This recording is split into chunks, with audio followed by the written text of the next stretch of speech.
One mistake with a load of logs can turn thousands of pounds of timber into a rolling hazard. And that's exactly why logs have their own securement rules. Most drivers don't know what makes log loads different until something goes wrong. Unlike pallets, machinery, or boxed freight, logs are naturally round. That means they can roll, shift, and move in ways most cargo cannot. That's why the Cargo Securement Standard has a dedicated section for transporting logs.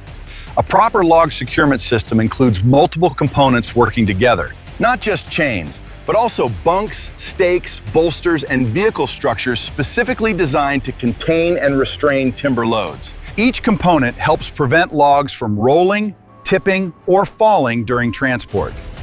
Because when you're hauling thousands of pounds of timber, even a small shift can create a major safety risk.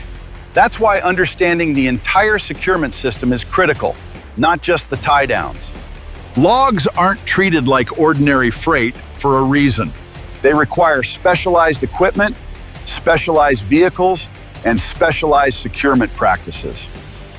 Because when it comes to hauling timber, safety starts with understanding the load.